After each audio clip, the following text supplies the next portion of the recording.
Well, welcome back to another Israel Connections interview with Reunion Roadmap. This is Al McCarn, and I am so pleased to be traveling electronically to southwestern Montana and meet Isaac and Jacob Lind.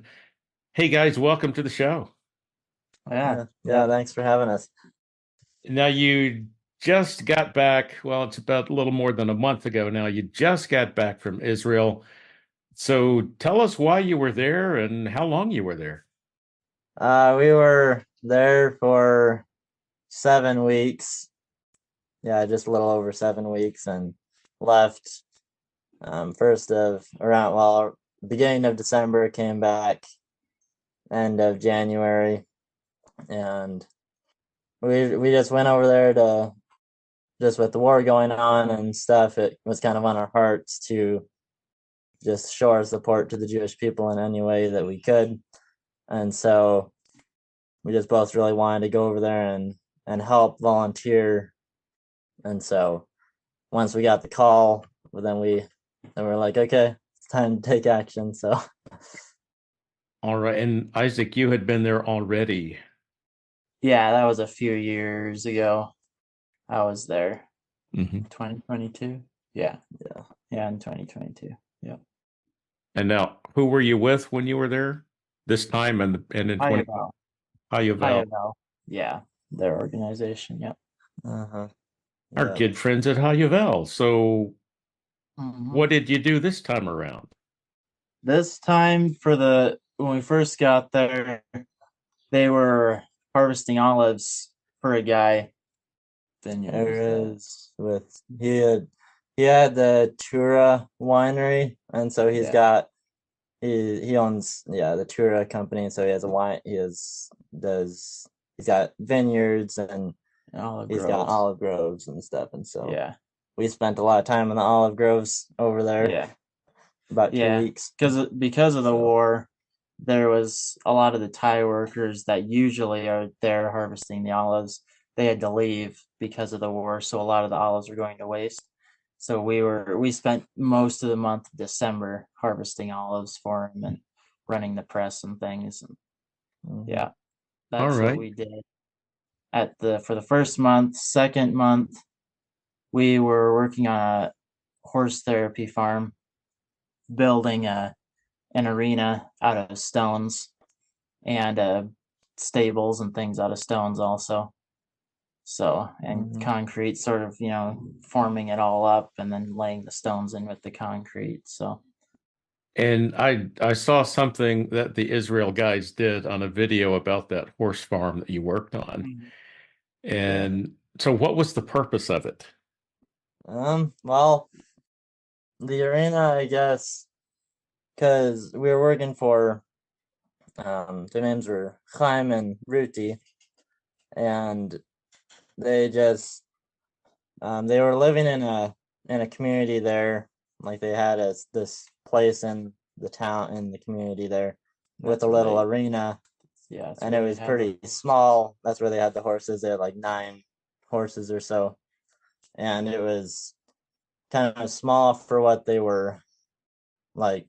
They had a vision for what they wanted to do, but it was just like they just couldn't quite get it with what they had, and so then this arena it was like probably twice the size but of yeah, if not a little bigger three than that. times the size of their other arena, and so the purpose of it, I had a few conversations with Chaim, and he had said how just with the horse therapy stuff that they do, they really they try to help people overcome like traumas, and if people deal with different anxieties or fears, anger, anything like like that, which I think will be really good with just the war, with everything that happened with the war. A lot of people saw some pretty hard stuff, and so just to help them just get on a horse and to try to overcome their just what they saw, and to try to be at peace again, I guess. So that's kind of what the arena was built for. So was for Just that they their could organization, expand, yes, that they could move out expand of and the community and expand a little more. yeah. Yeah, so it's a therapy, actually kind of a ministry thing that you Okay. did. Yeah. And Yeah. okay, so you mentioned hard things that people have seen and been through since the war started on October 7th last year. Did you have a chance to talk to any of the Israelis that you were with about that?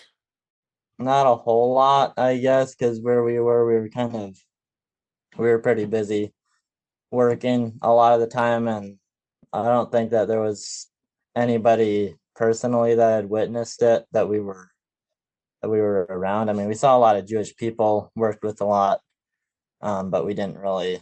I don't think any of them had been down south when anything happened, and so Yeah, we saw people in Jerusalem and stuff that would talk to us for a little bit, and people that had relatives that had got killed on October 7th had people relatives that were in Gaza still and things like that. But yeah, so just what these people have gone through and that they were still able to smile after that was kind of awe-inspiring. Awe-inspiring is a good word. You guys already have a connection to Israel and an understanding of the Jewish people and their history more than most people have. How much did you learn before you went to Israel about, say, the Holocaust and the history of modern Israel? I guess I was kind of like I hadn't done a lot of studying I went before we went over there. I was really surprised by like when I went over there just how like the whole anti-Semitism thing. It's like it was kind of because being out west, it's like you don't. I mean, you hear it in the news and stuff, but it's not really something that's like right there. And so it's like being going over to Israel. It was really kind of a and then just since the October 7th massacre happened, it was kind of a new thing to just see that just that hatred against the Jewish people and the just how that started, like with I guess the Holocaust, and it was like yeah, it dates back to way before that, and it's just yeah, kind of nuts, I guess, just seeing just how much the Jews are just they're seeking peace and they want peace, but it's like all the nations are just coming against them, and it's yeah, that's why we just need to show our support in any ways that we can, and Yeah. yeah, so Well, that sounds biblical. In fact, it is. yeah, exactly. So, That's the thing about it. yeah. I know that you guys are friends with the Strain brothers who were part of the famous cowboys who came to Israel. Yeah, Just before they kind of paved the way for you, or maybe you cleaned up after them, or I don't know, but A little bit of both, Yeah. yeah. So I mean, they were like instant celebrities. Did some of that rub off on you all as well? As in, Oh were yeah. you? When we went over there, we went to Jerusalem. Everyone wanted selfies with us, and on the plane going over there, everyone was wanting selfies. There's a few people that took selfies with us and posted it, and it's just like one of those things, you kind of get used to it over there.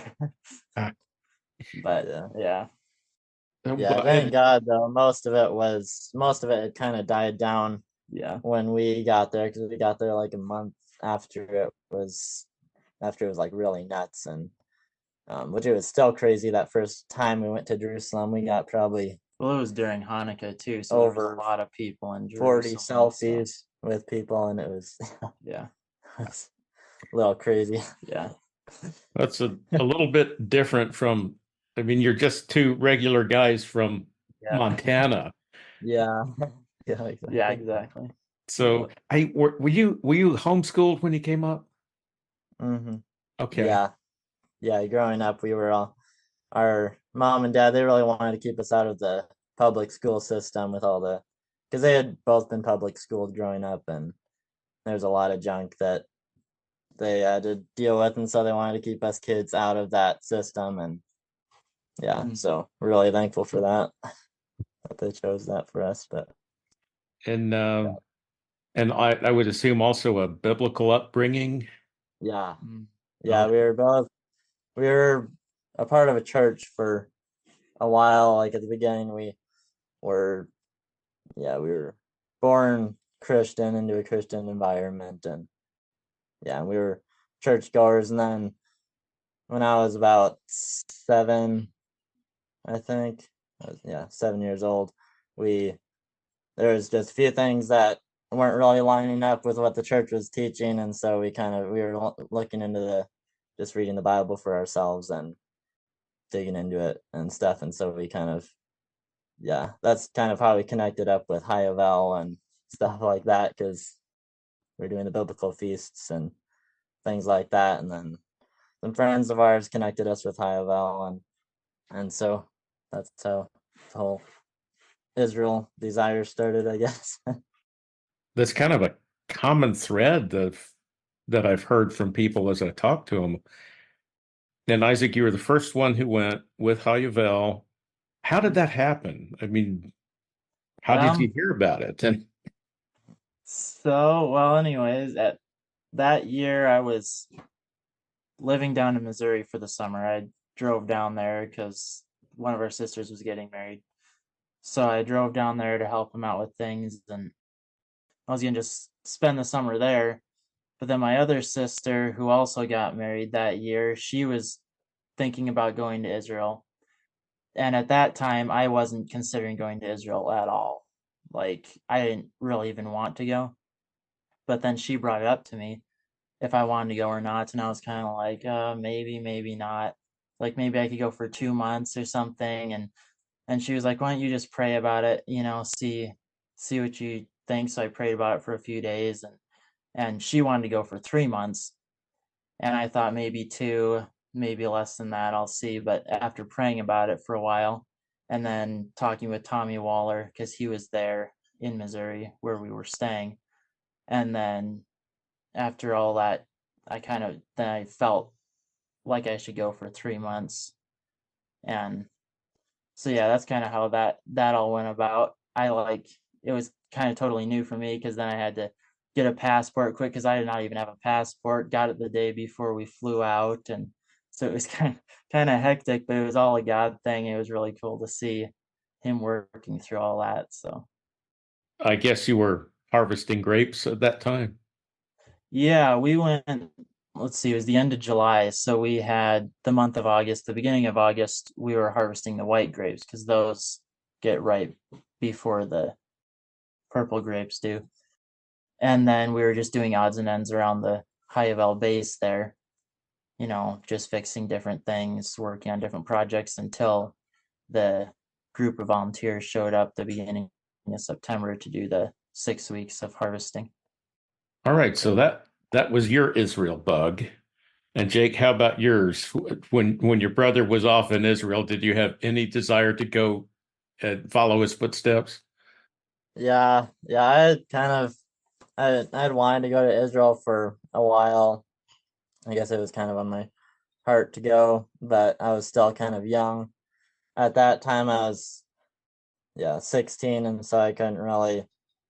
Mom and dad were like, it would be best to wait till you're probably 18, unless they're like, if one of us were to go over, you could probably go over at 16, but yeah, it'd be better to wait. So, but yeah, I really wanted to go after seeing all the pictures coming through and stuff. And like, oh, it looks so fun. but but yeah, Well, learned that sometimes patience pays off, I guess. So it worked out. All in God's time. Yeah. well, it's a lot of interesting combinations and strange connections here, as in you're from rural Montana where there aren't many people, a lot of grizzly bears. Um, Oh yeah. Yeah. and are you guys farmers or what do you do? Well, we live on a small farm.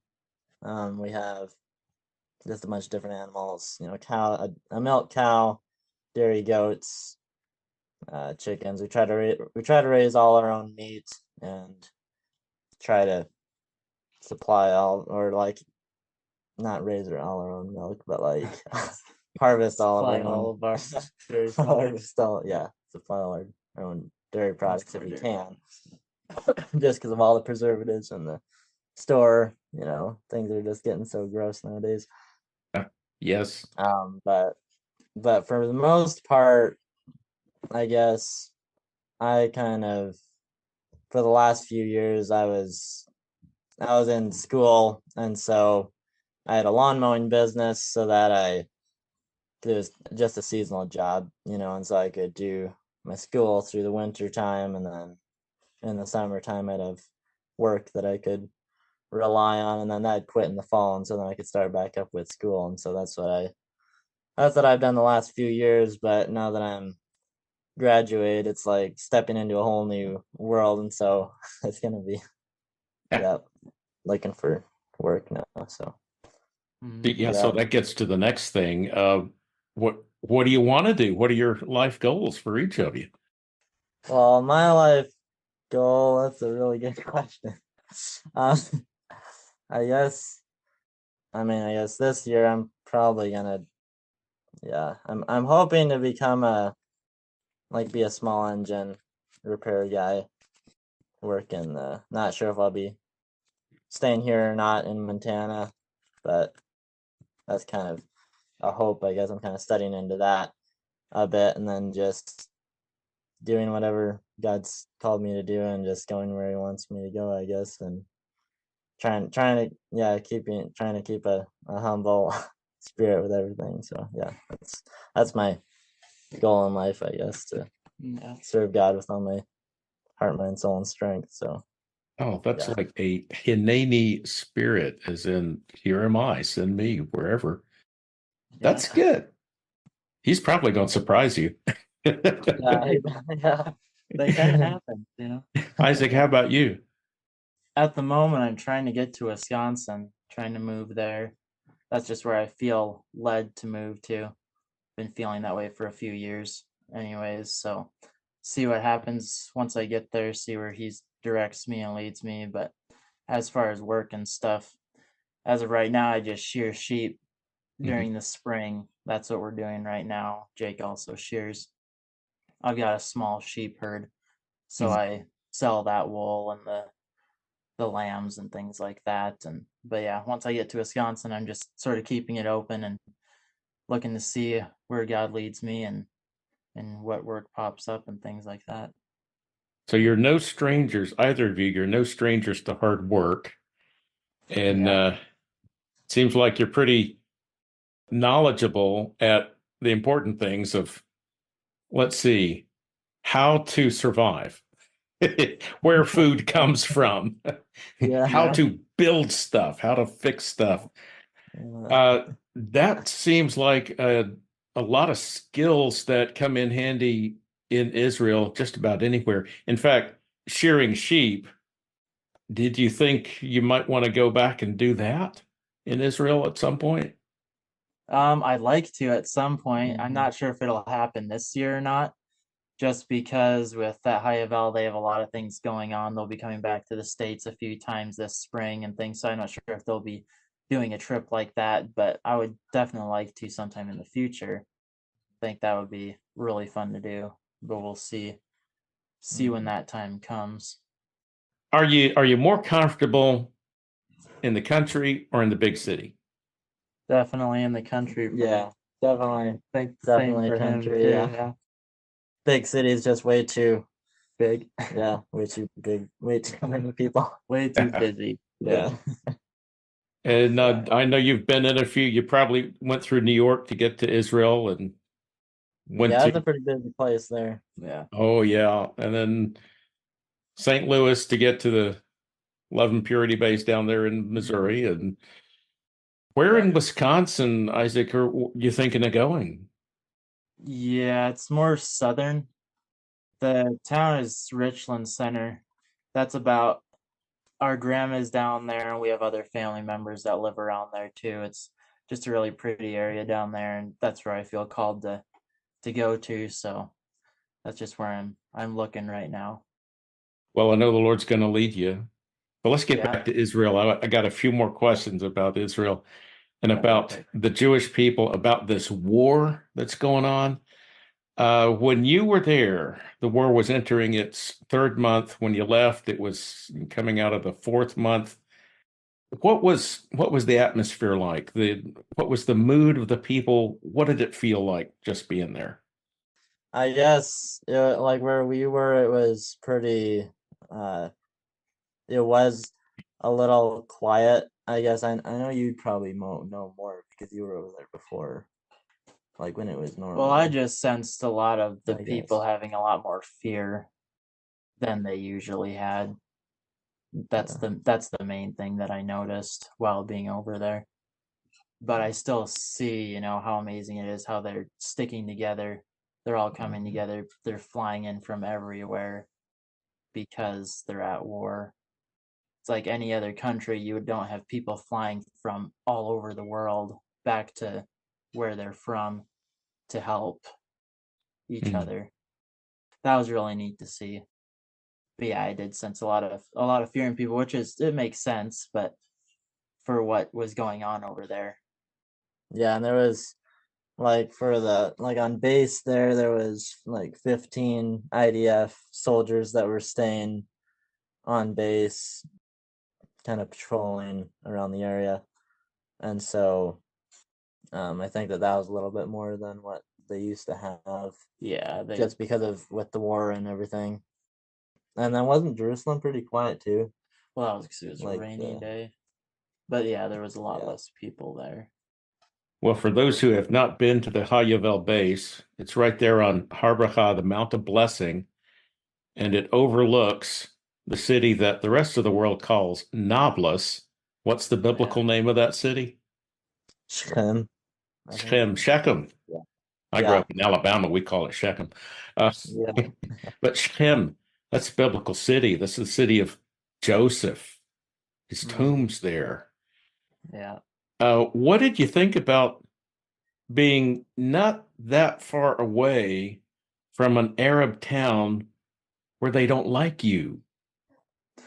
How'd you feel, Jake? Well, I guess I felt pretty safe up there. It was, yeah, it's like you knew that it was down, you knew where it was, and that it was really, really close. But because you have Nablus there, and then there was Hawara right down the hill, and so it's like you're kind of surrounded by these two, and especially Nablus is like one of the highest, like they, yeah, kind of nasty like places. where a lot of the terrorists kind of hang out, and so it's like, I mean, if you were to think about it pretty hard, you probably could have, like, I probably could have scared myself pretty good if I would have really thought about it. But it was one really neat thing about it was that, like, the IDF there, they said how, like, when they're out on patrol and things like that, they kind of just, like, it's easier for them to get scared and things like that. But like when they were up on Harbor Akha, like where the base was, the HaYovel base, they just felt like total peace. Like they felt like there was like a safety bubble up on that surrounding the base there. And so it was, Mm. and I think that's the thing too. It's like, as believers, when you know like where you're going, if anything was to happen, it's like it really helps a lot, like just to really helps to give you peace and just trusting God that it's like if it's my time to go, it's my time to go, and but otherwise he's promised us that he'll protect us and lead us. So it's, I guess I felt pretty good up on the mountain there. I mean, you always hear the Arab prayers going like every single night, the whatever those are, just down the hill, but like all day long. But it's for me it was kind of just, I was kind of already used to it, so just going back, it was, after spending 3 months over there, it was kind of the same thing. You don't really think about it. So Yeah, but the first time you were there, Isaac, that was before there were so many murders in Huara, that little town you have to go through to get to anywhere else. Yeah, exactly. Mhm. So it seems like it would have been tensions a little higher than they were. Oh yeah. But I like what you said, Jake. It sounds like you felt the spirit of God and well, I could call it a God bubble. That's what I Yeah. think. Yeah. Yeah. You're not that far from where Elisha said to his servant when they're totally surrounded by an enemy army, well, those who are with us are more than those who are with them.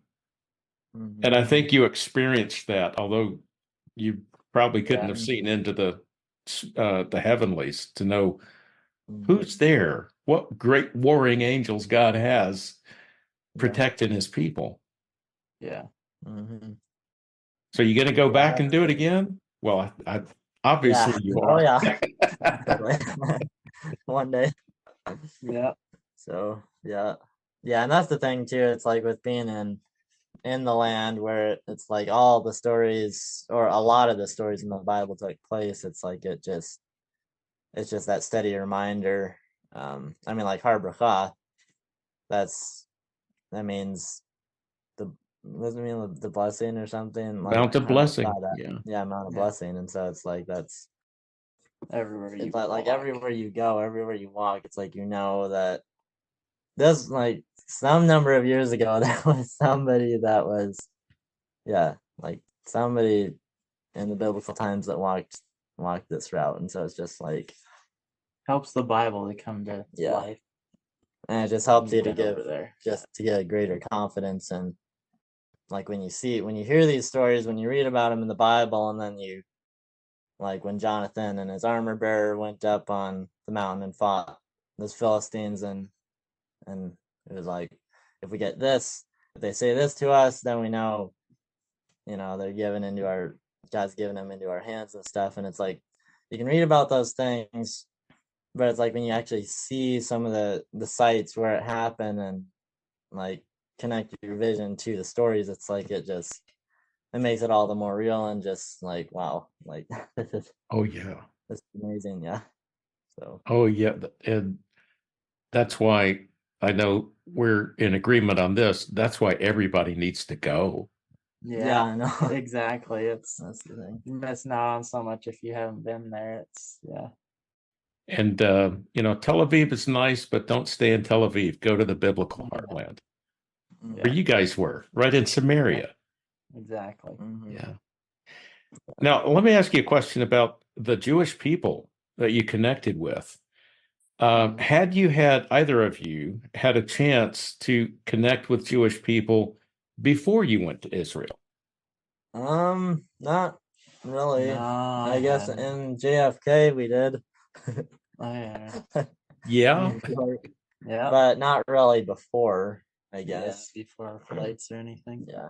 Mhm. It had kind of like going over there had kind of helped us because we had done a Hebrew it was a Hebrew school over Zoom for a couple years, like biblical Hebrew, and then we did one modern Hebrew course over Zoom as well, and so it helped us to be able to try to use some of our Hebrew skills on which weren't very good, but to use what we had for Hebrew skills on to try to connect a little bit with the Jewish people, which I mean, we were kind of I'd rate my at least myself at probably a F or something, but it was it was still fun, and it was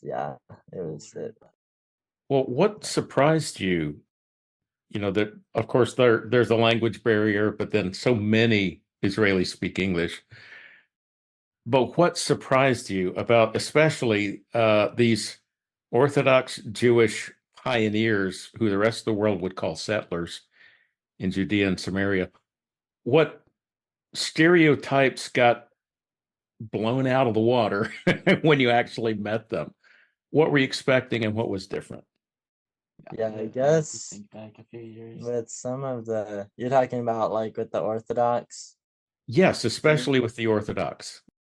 Yeah, I guess that was the thing that like we kind of I don't know if we were really around much Orthodox Jews. Like we saw them in Jerusalem a lot. Uh-huh. Like whenever we go to Jerusalem, we'd see them, strolling down, going down the street, or a lot of them at the Western Wall and things like that. But like a lot of the Jews that, for most of the part, we were working with secular Jews for a lot of it, and so I guess we didn't really see.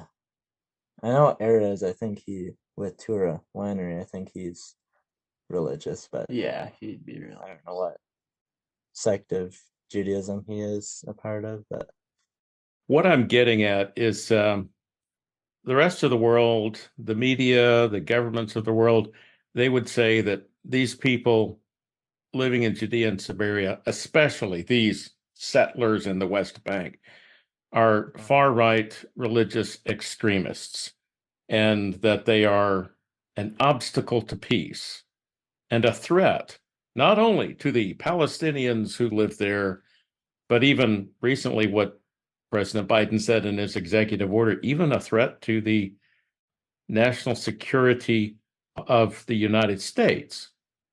I'm not sure exactly how he gets from there anyway. yeah, yeah. Did you see anything like that among the people you worked with, either the religious or the secular Jewish people? No, see, that's the thing. It's all the people that haven't been over there yet, haven't experienced it, haven't talked to the people. Those are the people that are saying things like that because they don't know. Which that's one thing you really got to be careful about, because if people haven't been over there, you can't judge people you haven't met. So it's like you got to go over there and experience it for yourself, talk to people, then you can make your own judgment on what you think. Yeah, and that's the thing too, because I don't know if it's just me or not, but I do kind of think that there is kind of an anti-Semitic spirit that kind of does, like it's easy to believe something when you haven't seen it face to face. Because I mean, you can believe like this, you can read anything that, what I'm trying to say is anything you look up online, you can find whatever you want online, and I mean a lot of it's really easy to believe. But I think the thing that we just have to remember is that, I mean, when you look at the Jewish people, and I mean you look at the IDF per se, like that was one group that we did kind of see a lot. And I mean they're just out just jamming out with their singing Hebrew music, they're dancing, they're just, I mean, they're just so bonded together and they're so unified. And I think that was the thing too, like just seeing the unity in the Jewish people just was really a shock to me, just seeing how unified they are. Like they'll stress unity over being connected with God, like they'll more stress unity over that. And so it's just like, and when you have unity, you think about that, you have peace. When you have division, you have strife, you have anxiety, you have all these different things that go with that. And so it's like, I think I mean, you see the Jewish people and they're unified, there's peace there, they have peace in the midst of conflict. Like I mean, there's just, you've got like Hamas, after all that they did, I mean, there was still like the IDF, they're still singing away and they're still just joyfully praising God. And so I don't know how you can see the Jewish people like unless you're like been totally brainwashed as like somebody, as a group of people that's trying to bring as a threat to the peace of the world, you could say. It's like, I think that's one of our hopes for peace in the world, I would say. So what I'm hearing is it's really good. It's important for people, and I would say especially Christians, but I'll ask your opinion on that, to go to Israel and actually meet people. And let me ask about these IDF soldiers who were there at the HaYovel base, jamming out and singing in Hebrew. They're guys about your age. So other than speaking Hebrew, and they grew up in Israel and you grew up in Montana, what's what's different about you and what's the same? That's a good question. I guess just seeing how, like, as believers, I think like the one night it was really neat because like the group of IDF that were on the HaYovel base there, they weren't super like I know there is a lot of IDF that are around our age, but like a lot of those guys, they were probably late 20s, early 30s, so they looked like, but it was just like the one night we went over, a few of us, me and Isaac, and then a couple friends on the base, on the HaYovel base, and we were like while they were doing their jamming out and stuff, they invited us over for pizza and stuff, and they were singing Wanting everyone yeah to sing along. Hebrew songs, and Dance. they were giving one of the staff at the HaYovel base, they're like giving him the microphone and wanting him to sing with them and stuff, and then we were like all in a line, like arms over each other, and we were all dancing and stuff, and I think it was just like that was like just seeing how even though we're so like we are kind of different. I mean, we're Messianic Christians, you could say, and they're Jews, but just seeing how it's like we can still be the same, as in like we're doing this for God. We're doing this, we're standing hand in hand with you and trying to show our support, and it just I'd say just yeah. So I guess Having joy in the midst of conflict too is yeah. stuck out to me. Oh, I like that, Isaac, having joy in the midst of conflict. Yeah, because that reminds me about something in the Bible about having a peace that passes understanding. Mm-hmm. Sounds to me like you experienced it there among these people who are in the midst of a war. Yeah, exactly. Yeah. Was That that was really neat to experience, just how much joy they can still have even in the midst of a war, not knowing what tomorrow will bring. Mm-hmm. But Mhm. yet they're still praising the Lord and having a good time and stuff. It's it's neat. Yeah, so that's sounds like a point of connection as well. All right, so you've been back a little more than a month, and what do you miss the most about Israel? I guess I would say that I miss the people over there the most, probably. Just like the nights that we would, after we'd get done working on the horse farm, how we'd just go and eat supper with Ruti and Chaim and their two little ones, and just sitting around the table and just talking to them and learning new Hebrew words like Ani Mebubal, I'm confused, and things like that. That was one of the hot shots while we were over there, was Ani Mebubal. We're like saying that all the time. It's like one of the main sayings we said. But yeah, I'd say like just missing those, just laughing around the table with them, and just being together, and that's what I'd say. Yeah, I'd say the same. Just hanging out with good people. Seems to me like you guys came up with or had an adventure in what is important in life.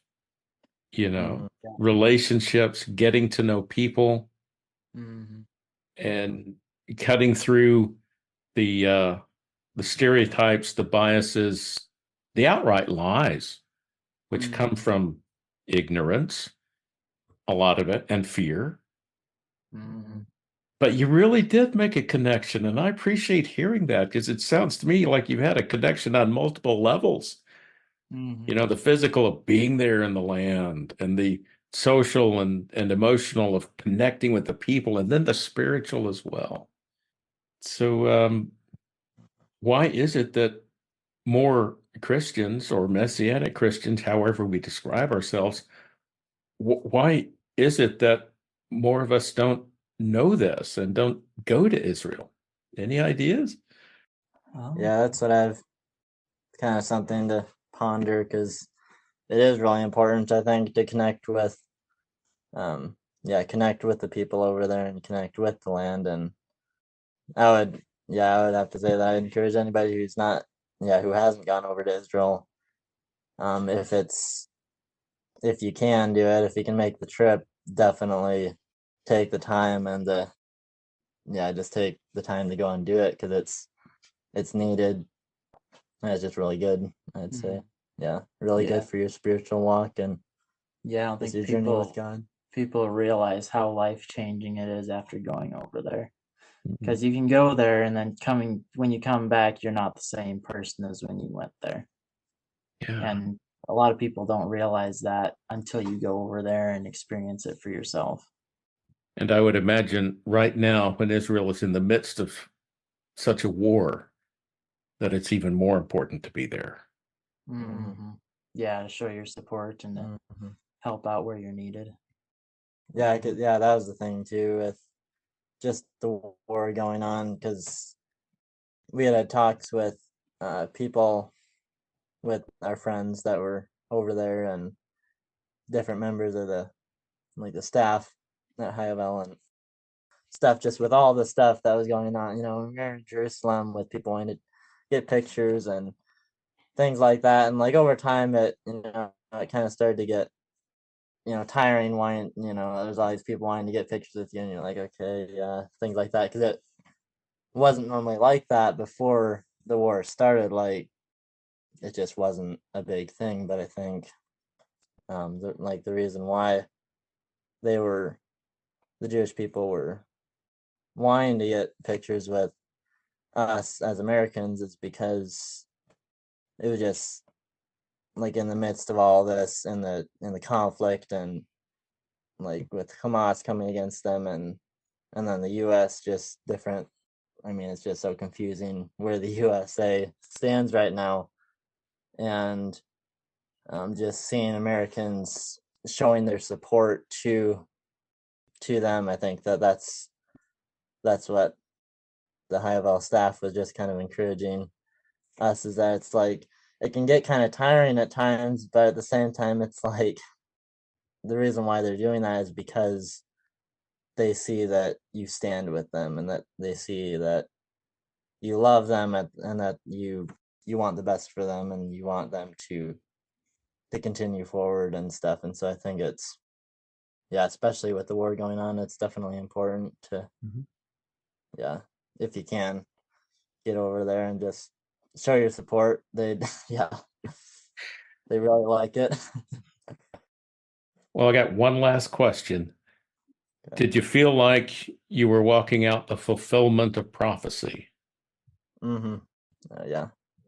Yeah, that was the big thing for me. It was just this is really weird, because it's I'm actually fulfilling prophecy. I'm actually getting my hands dirty here, and that was really, really you can open neat. up the Bible and read the prophecies and be like, hey, I was a part of fulfilling that one. Yeah. kind of neat when you get to experience that, and then just hearing the Jewish people, telling you things like that. And it's really special to have that in your mind, that you are fulfilling prophecy, and it's prophecy that needs to be fulfilled for the return of Messiah. So Very well said. Very well said. Well, Isaac and Jacob Lind, thank you very much for lending yourselves to the kingdom and going to Israel and sharing some of your heart with us. It's been very good conversation. Oh yeah, it's been good. Yeah. It was fun. Yeah. All right, now I hope you get back to Israel sooner than you may expect. Yeah. Yeah, we'll hope so.